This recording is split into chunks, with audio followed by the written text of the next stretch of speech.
Entra, Pai. O Senhor é o único motivo que nos fez chegar aqui. E nós te adoramos, a Deus, por isso. Nós somos gratos ao Senhor por isso. Em nome do Senhor Jesus, faça a sua vontade, Pai, nesse lugar, para esse tempo. Amém. Amém. Há umas 2 semanas eu tenho voltado meu coração para o que Deus tem falado comigo a respeito do Evangelho de João. E eu até comentei com algumas pessoas como esse Evangelho ele é apaixonante. Como nós podemos ler o Evangelho de João e tem coisas que, conforme a gente vai lendo, tem coisas que chamam a nossa atenção e nos tornam mais apaixonados por quem Jesus é. E João, ele se denomina como o discípulo mais amado de Jesus. A gente comentou isso na célula sexta. João, ele fala para as outras pessoas: eu sou o discípulo mais amado de Jesus. Aqui quem fala a vocês é João, o discípulo mais amado. Só que Jesus, ele chamou 12 discípulos. E João, ele se considera o mais amado, não por causa que Jesus escolheu ele, Jesus preferiu ele, mas eu acredito que porque João, ele se aproximava mais de Jesus. João, ele procurava um relacionamento mais próximo com Jesus. E eu conversando com o Marco Aurélio, eu falei: nossa, Marcos, eu preciso falar sobre aquilo que eu tenho escutado sobre esse livro. E a gente vê que em todos os evangelhos, em Mateus, Marcos, Lucas, são histórias parecidas, mas são histórias meio que, como eu posso dizer, são histórias de pessoas que viram o que Jesus fez, são histórias de pessoas que viram o que Jesus falou. Mas quando a gente para ler o Evangelho de João, nós vemos que é uma carta de alguém que estava muito próximo realmente de Jesus. Alguém que tinha um relacionamento. É a mesma coisa de você pegar um amigo seu e eu, por conhecer o seu amigo, eu faço uma carta sobre ele. Eu vou escrever basicamente aquilo que ele faz, aquilo que seu amigo faz. Eu vou escrever basicamente aquilo que seu amigo fala, que eu vi. Mas você vai escrever sobre o seu amigo, você vai escrever sobre quem ele é, porque você conhece ele, você sabe quem ele é. E assim, João escreveu esse Evangelho. João, ele sabia quem Jesus era. João, ele não fala só dos milagres, dos sinais de Jesus, mas João, ele fala quem Jesus é, o caráter de Jesus, para que Jesus veio. E por isso é um Evangelho muito apaixonante. E eu queria ler com vocês, a gente vai acompanhar o capítulo 1. E no capítulo 1, vamos ler versículo 1. Diz assim: no princípio era aquele que é a palavra, ele estava com Deus e era Deus. Agora vamos, Gênesis 1, no versículo 1. No princípio, Deus criou os céus e a terra. Quando a gente fala sobre Jesus, como Jesus vem à terra, a primeira coisa que vem na nossa cabeça é o nascimento de Jesus, né?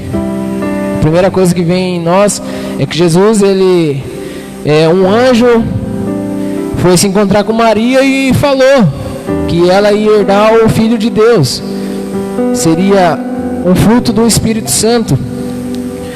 Mas João, ele diz que Jesus, ele já era desde o princípio, desde a criação, desde a fundação do mundo.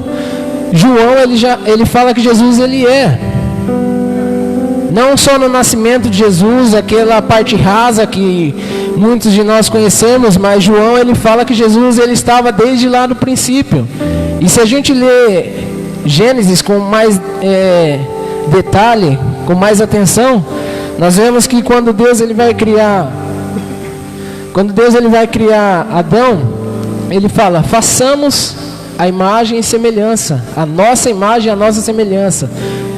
Deus ele não estava falando só dele, tinha mais gente com ele.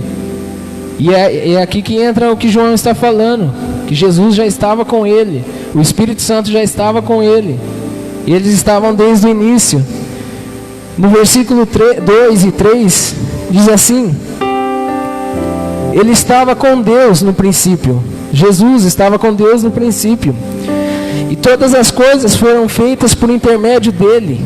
Sem ele, nada do que existe teria sido feito. Então aqui a gente pode entender a importância que Jesus teve, não só a partir do momento que ele veio na terra, mas a importância que Jesus ele teve desde a criação. Desde o primeiro momento onde Deus ele decide fazer Adão, Jesus já estava. Jesus ele já era, e ele foi por intermédio dele que Adão foi criado. Foi por meio dele que toda a criação existe. E João ele fala que antes ele era somente a palavra, aquele que estava no princípio. Mas agora aqui em João nós vemos que João ele fala que Jesus ele não é só mais o verbo, mas ele é a carne. Ele se materializou, ele se fez matéria e ele desceu à terra. No versículo 4 e 5 diz assim: nele estava a vida, e este era a luz dos homens. A luz brilha nas trevas, e as trevas não a derrotaram.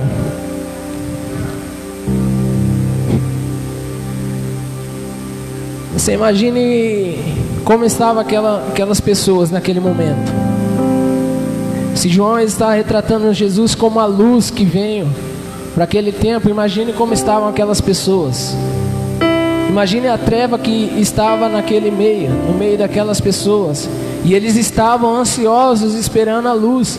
E aqui João ele retrata Jesus como a luz dos homens, aquele que veio para trazer claridade, aquele que veio para trazer verdade para aquela criação. Então a humanidade ela estava totalmente em trevas, e Jesus ele veio para trazer uma verdade, algo que mudaria a história daqueles homens. E quando a gente perde algo e a gente vai procurar, a primeira coisa que a gente faz é acender uma luz, é acender uma lanterna, porque isso nos revela a verdade. A luz ela nos revela a verdade, e Jesus ele trouxe a verdade para a humanidade. A luz que brilhava em Jesus trouxe a verdade para os homens. E tem outro personagem importante nesse primeiro capítulo, que grande parte de tudo que aconteceu foi graças a esse homem. E esse homem é João Batista. O apóstolo João escreve sobre João Batista. Não são a mesma pessoa. E quem foi João Batista? Vamos ver quem foi ele. No versículo 6.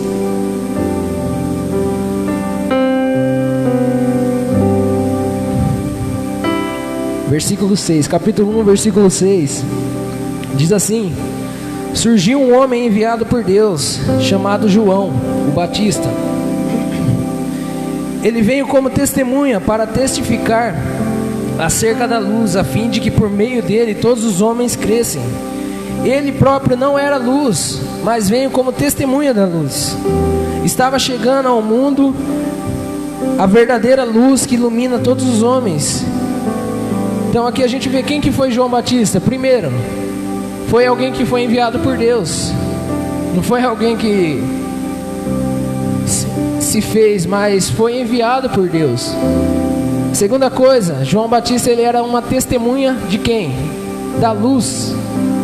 Não fala que João Batista era testemunha de Jesus claramente, mas fala que ele era testemunha da luz. Mas um versículo antes a gente viu quem que é a luz. Jesus era a luz dos homens, e João Batista ele era testemunha dessa luz. E algo que é interessante é que fala que João Batista não era luz. E por que isso é enfatizado? Porque João Batista ele era muito parecido com Jesus. Ele tinha um comportamento muito parecido com Jesus. Então tinha que deixar claro que João Batista não era Jesus. Mas o comportamento de João Batista era tão íntegro diante de Deus que as pessoas confundiam ele com Jesus, achavam que ele era o Messias. Então nós vemos que João Batista era aquele que preparou o caminho. Ele foi enviado por Deus para preparar o caminho. E como que João Batista fez isso? Como que ele preparou o caminho? João Batista ele preparou o caminho testemunhando sobre quem era Jesus. Ele era aquele que veio testificar sobre a vida de Jesus. E a primeira coisa que a gente pensa quando nós falamos em testemunho, porque João Batista ele veio testemunhar, a primeira coisa que vem na nossa cabeça quando nós falamos sobre testemunho, o que é? Não é o que é pregado, mas é o comportamento, é a postura, é as atitudes. Quando nós falamos em testemunho, é disso que nós estamos falando, de uma postura, de um comportamento. E o que é interessante é que João Batista ele era uma pessoa não só pregava sobre Jesus, mas o seu comportamento revelava a luz. O comportamento de João Batista mostrava sobre essa luz. As próprias atitudes de João Batista pregavam sobre essa luz. E isso é muito interessante. E mais engraçado ainda é que a gente sabe que uma testemunha, falando em questão de tribunal, essas coisas tudo, uma testemunha, ela é alguém que veio para confirmar um fato que ela viu, para confirmar uma história que ela presenciou, não algo que ela ouviu, mas algo que ela viu, algo que ela assistiu. E o que é interessante é que João Batista ele era uma testemunha de Jesus, mas fala que ele não conhecia Jesus ainda. João Batista não conhecia. E como ele testemunhava algo daquilo que ele não conhecia, no versículo 31 fala isso, ó. Eu mesmo não o conhecia, mas por isso é que vim batizando com água, para que ele viesse a ser revelado a Israel. Então nós vemos que João Batista ele não conhecia Jesus. Então como que ele testemunhava sobre quem ele não conhecia? E a resposta é que João Batista ele tinha um relacionamento com Deus. João Batista ele tinha uma vida com Deus. No versículo 33 nos mostra isso, que diz assim, ó: eu não teria reconhecido se aquele que me enviou para batizar com água não tivesse me dito. Ou seja, Deus ele falou para João Batista. E se Deus falou para João Batista e João Batista escutou a voz de Deus, quer dizer que ele tinha um relacionamento com Deus. Graças a Deus. Então nós vemos que João Batista ele estava muito ligado a Deus. Mas ele era tão parecido, ele tinha uma ligação tão forte, que João Batista ele teve que negar que ele era o Cristo. Ele teve que negar que ele era Jesus. No versículo 19 mostra isso. Diz assim, ó: este foi o testemunho de João, quando os judeus de Jerusalém enviaram sacerdotes e levitas para lhe perguntarem quem ele era. Ele confessou e não negou, declarou abertamente: não sou o Cristo.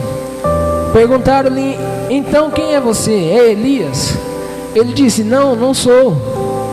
É o profeta? Ele respondeu: não. Finalmente perguntaram: quem é você? Dê-nos uma resposta para que levemos aqueles que nos enviaram. Que diz você acerca de si próprio? João Batista ele era tão parecido que as pessoas confrontavam ele falando que ele era Jesus. Mas João Batista ele fala: não, eu não sou Jesus. Você é Elias? Não, eu não sou Elias. Você é um profeta? Não, eu não sou um profeta. Mas quem é você então? O que você diz sobre você mesmo?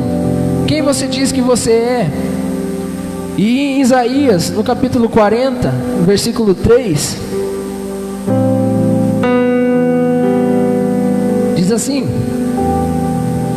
uma voz clama: no deserto preparem o caminho para o Senhor, faça no deserto um caminho reto para o nosso Deus. Então João Batista está falando aqui no versículo 23. João respondeu com as palavras do profeta Isaías: eu sou a voz do que clama no deserto, faça um caminho reto para o Senhor. O que João Batista está querendo dizer aqui é que ele não é Jesus, ele não é Elias, ele não é um profeta. Mas sabe o que João Batista está dizendo para aquele povo? Ele está falando assim, sabe aquela profecia lá atrás que Isaías disse? Eu sou aquela profecia. Eu sou aquela profecia se cumprindo no tempo de hoje. Eu sou a voz que se levantou no deserto para preparar o caminho. Quem você diz acerca de quem você é? Eu sou a própria profecia. E isso mexeu comigo, porque se as pessoas perguntarem para você, perguntar para mim, quem você diz acerca de si próprio? Quem você diz que você é? Porque nós vemos que João Batista, a luta dele era mostrar para as pessoas que ele não era luz, é mostrar para as pessoas que ele não era Jesus. E nós? Será que as pessoas olham para a gente e falam, não, esse aí é tão parecido com Jesus, deve ser Jesus, deve ser a própria luz? Será que nós somos assim? Assim como João Batista ele era? E isso mexeu muito comigo. Tem até uma frase que eu li uma vez, que diz assim: se as pessoas te condenassem, se te acusassem, se você fosse acusado de ser um cristão, existiriam provas o suficiente para te condenar? Existiriam provas o suficiente para mostrar que você é mesmo um cristão? E às vezes a gente tem que parar para refletir sobre isso.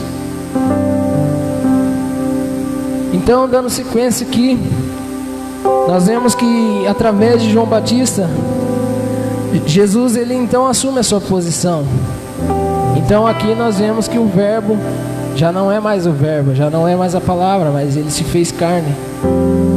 E em Gênesis 3, no versículo 8, diz assim: ouvindo o homem e sua mulher os passos do Senhor Deus que andava pelo jardim, quando soprava a brisa do dia, esconderam-se da presença do Senhor Deus entre as árvores do jardim. Pode deixar aí. Ouvindo o homem e sua mulher os passos do Senhor. Aqui nós temos uma prova clara de que Deus, ele andava sobre a terra. Deus, ele andava no jardim. E constantemente Deus, ele tem buscado um relacionamento com a humanidade. Constantemente Deus, ele tem buscado isso novamente. Ele andava no jardim, ele tinha um relacionamento pessoal com Adão e Eva. Ele andava no jardim. Só que através do pecado houve essa separação. Mas aqui em João nós vemos claramente uma nova tentativa de Deus se relacionar com o homem. No versículo 10 de João, diz assim, ó: aquele que é a palavra estava no mundo, e o mundo foi feito por intermédio dele, mas o mundo não o reconheceu. Então aqui a gente vê que novamente Deus, ele tem andado na terra, nesse tempo que João está falando. E quinta-feira retrasada o pastor ele ministrou sobre isso, que o Criador ele veio à terra, ele andou no meio da criação, porém a criação não o recebeu, a criação não o reconheceu. E eu não sei se você já pensou isso na sua vida, mas eu já pensei assim: poxa, como seria bom se a gente tivesse vivido nesse tempo de Jesus, a gente tivesse conhecido Jesus pessoalmente. Ou mesmo no tempo de Adão e Eva, quando Deus descia e podia ser visto, existia esse relacionamento. E eu não sei se você já pensou isso, mas eu já pensei. E como aquele povo não valorizou isso, como aquele povo não valorizou a própria feição de Deus ali. Mas a resposta é que Deus, ele não é só dois. não é só Deus e Jesus, é Deus Pai, Deus Filho, Deus Espírito Santo. Então, isso quer dizer que nós também temos essa oportunidade.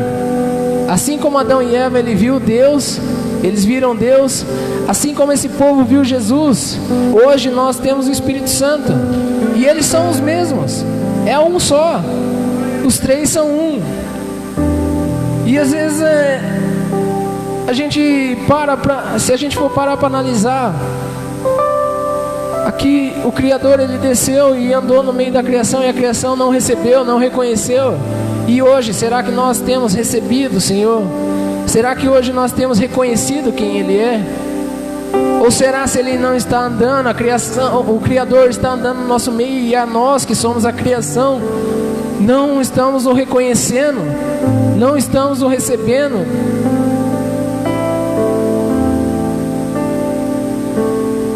Só que algo muito legal é que nem todos ignoraram isso, nem todos deixaram essa oportunidade de passar. Aqui no versículo 12 e 13 diz assim: contudo, aos que receberam e aos que creram em seu nome, deu-lhes o direito de se tornarem filhos de Deus,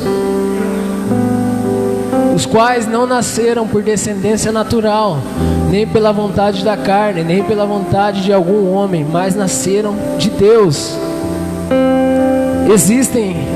Existiu aqueles que o receberam, aqueles que creram e aqueles que aceitaram o Senhor, e esses foram feitos filhos de Deus. E hoje no nosso tempo é assim também. Existem aqueles que o recebem, existem aqueles que creem nele, e esses são tornados filhos de Deus. E não nascem de uma forma natural, mas nascem do próprio Espírito. É um novo nascimento. Oh, Jesus. O medo que eu tenho é de perder esse tempo da habitação do Senhor, sabe? Deixar esse tempo da visitação do Senhor passar.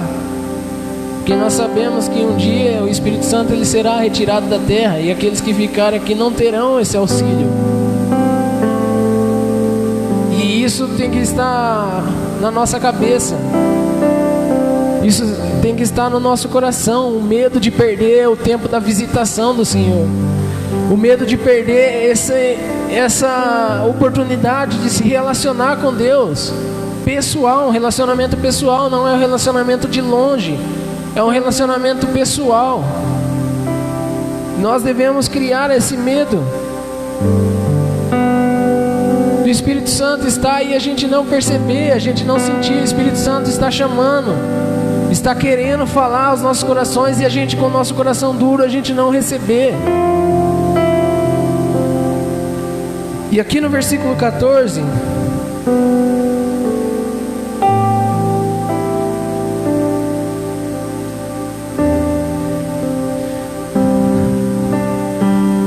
aquele que a palavra tornou-se carne e viveu entre nós,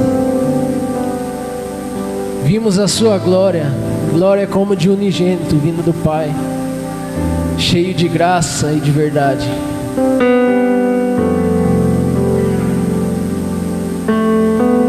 Em outra tradução diz que o Verbo ele se fez carne e habitou entre nós. E certa vez Deus ele chega a Moisés e ele fala: Moisés, eu quero habitar no meio do meu povo. Eu quero andar no meio do meu povo novamente. Sabe aquele relacionamento que foi quebrado lá no Éden? Eu quero de volta. E se a gente analisar, uma vez Deus ele passa na fenda de uma rocha, numa fresta, de costas, e Moisés ele não aguenta ver só esse relance de Deus. Agora você imagine como seria se Deus ele habitasse na terra realmente. Aquele povo não aguentaria, aquele povo não suportaria a glória de Deus. Deus abençoe, garoto. Então, sabendo disso, Deus ele pede para Moisés fazer um tabernáculo para ele. Um tabernáculo. E eu quero mostrar uma foto, eu copiei do Dizoscope. Mas o nome fala Dizoscope, então já é uma cópia. Então eu vou mostrar para vocês. Eu quero explicar, na verdade. Não sei se vocês viram um vídeo que ele fala sobre isso. Mas aqui nós vemos o Éden, o tempo do Éden, o tempo do Jardim do Éden, onde nós vemos céu e terra totalmente ligados. Naquele tempo, o céu e terra não existiam uma diferença. Deus ele transitava entre o céu e a terra. Só que através do pecado houve essa separação aqui. Os céus e a terra não se encontravam mais. Os céus e a terra estavam bem distantes. Então Deus ele chega a Moisés e fala: eu quero um tabernáculo. Para que um tabernáculo? E esse tabernáculo passa a ser um ponto de encontro entre céus e terra. A terra totalmente pecaminosa, o céu cheio da sua glória. E isso cria um pequeno espaço. Pode deixar a foto aí. Então nós vemos que o desespero do Senhor em se relacionar com a humanidade fez com que ele pedisse um tabernáculo. O que era o tabernáculo? O tabernáculo ele era um lugar onde o sumo sacerdote, uma vez por ano, ele ia se encontrar com Deus. Só que somente o sumo sacerdote podia se encontrar com ele. A humanidade, o povo não podia. Somente o sumo sacerdote ele podia entrar. E ele não poderia entrar também de qualquer forma. Era uma vez por ano, tinha essa restrição de ser uma vez por ano. E também ele tinha que levar um cordeiro totalmente puro. E aquele cordeiro representava... Aquele cordeiro, na verdade, ele assumiria os pecados daquele sumo sacerdote. O sumo sacerdote, ele confessava os pecados, e os pecados do sumo sacerdote ia sobre aquele cordeiro. Então ali criava-se um pequeno espaço onde o sumo sacerdote ele se tornava santo e ele podia entrar na glória de Deus sem sofrer dano algum. Então Deus ele criou essa brecha. E se a gente voltar lá no versículo 14 de João, que fala que o verbo ele se fez carne e ele habitou. Vou até tomar água para falar essa parte, porque não é meu perfil. Isso aqui é coisa do Tiago, do Marco Aurélio, nessas. Então, vou falar. Essa palavra habitou, quando João ele escreveu, ele estava na Grécia, ele estava em Éfeso. Então ele escreveu em grego. Estava na Grécia, escreveu em grego, claro. Ele escreve habitou, mas na verdade o original é esquinó. E esquinó quer dizer o que? Tabernáculo.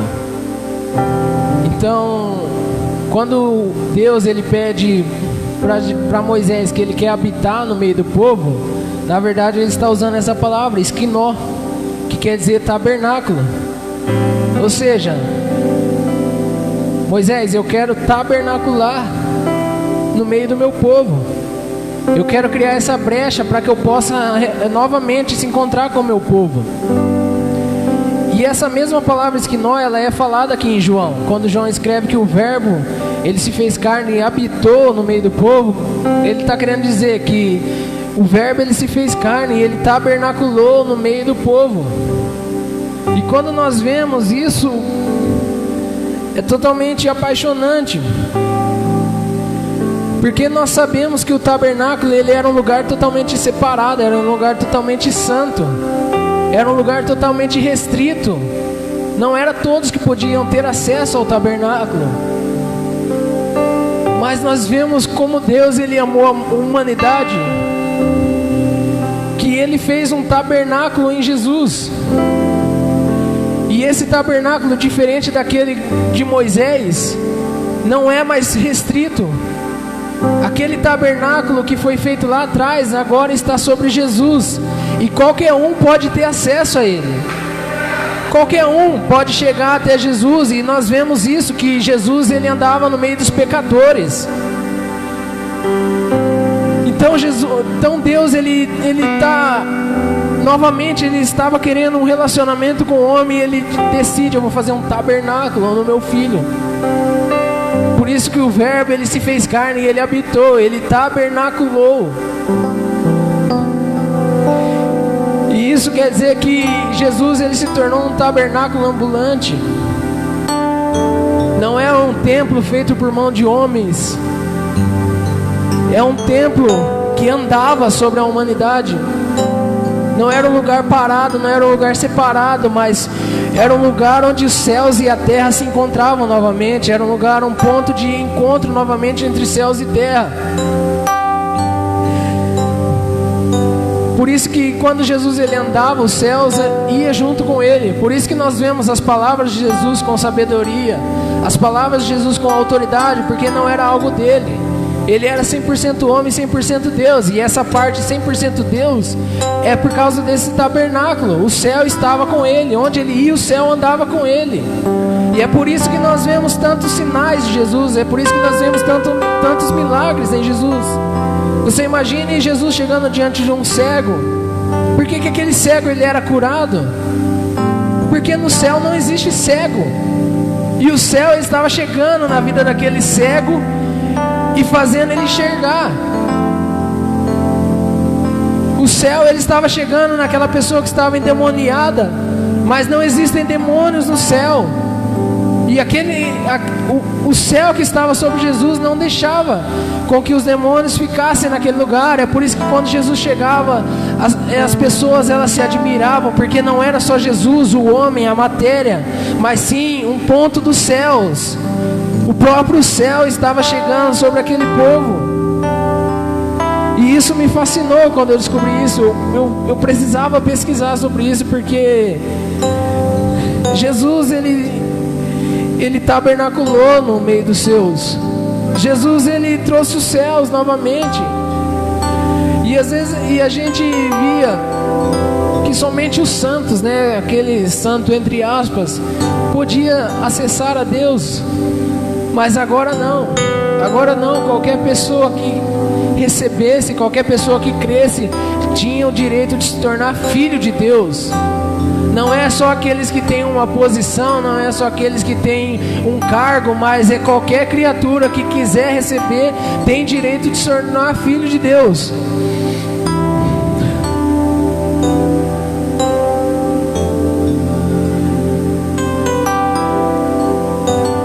E nós vemos que constantemente Deus ele tem buscado um relacionamento. Constantemente Deus ele tem feito habitação.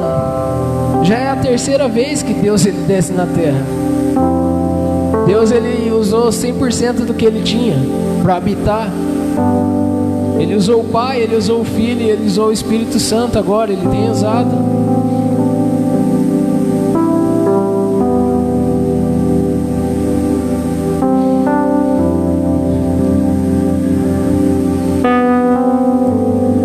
E a pergunta é: onde nós encontramos esse tabernáculo hoje?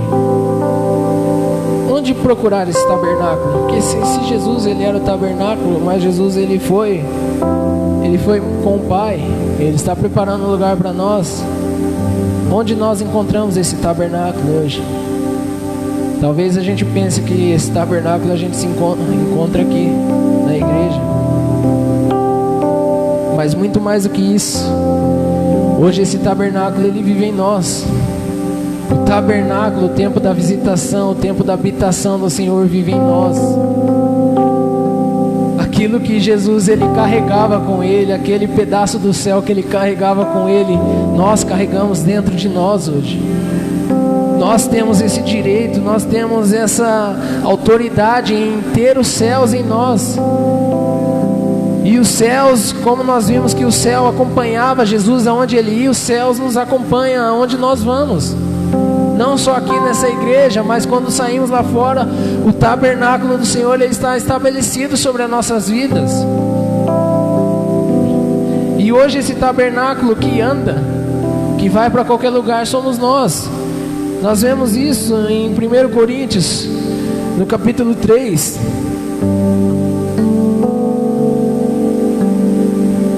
Vocês não sabem que são o santuário de Deus e que o Espírito de Santo habita, ou seja, o Espírito Santo cria um tabernáculo em vocês. 17. Se alguém destruir o santuário de Deus, Deus o destruirá, pois o santuário de Deus, que são vocês, é sagrado. 18.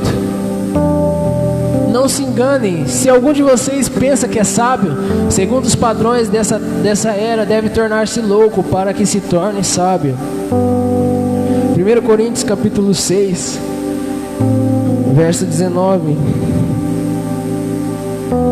Acaso não sabem que o corpo de vocês é santuário do Espírito Santo, que habita em vocês, que lhes foi dado por Deus, e que vocês não são de si mesmos? Vocês foram comprados por alto preço, portanto glorifiquem a Deus com o corpo de vocês. Aleluia. É chegado um tempo onde nós não podemos mais deixar o tempo da habitação do Senhor passar desapercebido. Não podemos mais perder essa oportunidade do Senhor Ele habitar, o Senhor tabernacular em nossos corações.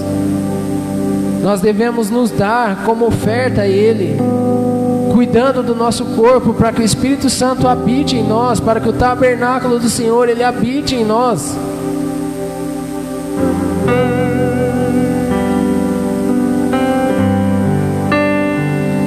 Nós vemos aqui como Deus Ele insiste em nós, porque Ele é um ser tão grandioso, um ser tão poderoso, necessita tanto de um relacionamento com o homem. Eu não sei, Ele não precisa de nós. Deus Ele é tudo, mas nós precisamos dEle. Só que o amor dEle faz isso. O amor dEle faz com que Ele deseje habitar no meio do seu povo, faz com que Ele deseje fazer um tabernáculo em nossos corações. E esse tabernáculo não é mais para ser restrito como era, é para nós levarmos o tabernáculo do Senhor conosco. E aquele que tem sede, aquele que tem fome, vem e beba. Como nós vemos Jesus no capítulo 4 de João, Jesus ele fala para a mulher samaritana: a água que você bebe, ela te deixa com sede novamente, mas a água que eu tenho para te oferecer, ela nunca mais te dará sede. O tabernáculo que eu quero fazer na sua vida não te deixará mais com sede. E nós vemos que aquela mulher, ela não guardou o tabernáculo para ela, mas nós vemos que na sequência ela vai contar para todo mundo em Samaria. E vários samaritanos vêm até Jesus, porque eles viram algo diferente naquela mulher. Eles viram o tabernáculo do Senhor estabelecido na vida daquela mulher. E é isso que nós precisamos ter. O que fez aquela mulher transformar a vida dela totalmente? Que as pessoas olharam para ela e simplesmente por ela testemunhar, aquela mulher testificar aquilo que ela viu, fez com que vários samaritanos fossem até Jesus. E é isso que o Senhor Ele quer fazer no nosso meio. Ele quer colocar um tabernáculo em nós, no qual nós levamos esse tabernáculo e as pessoas queiram estar aqui, as pessoas queiram esse tabernáculo também na vida delas. Essa é a nossa função, ser testemunhas de Jesus, assim como João Batista ele foi. Se coloque de pé nessa noite.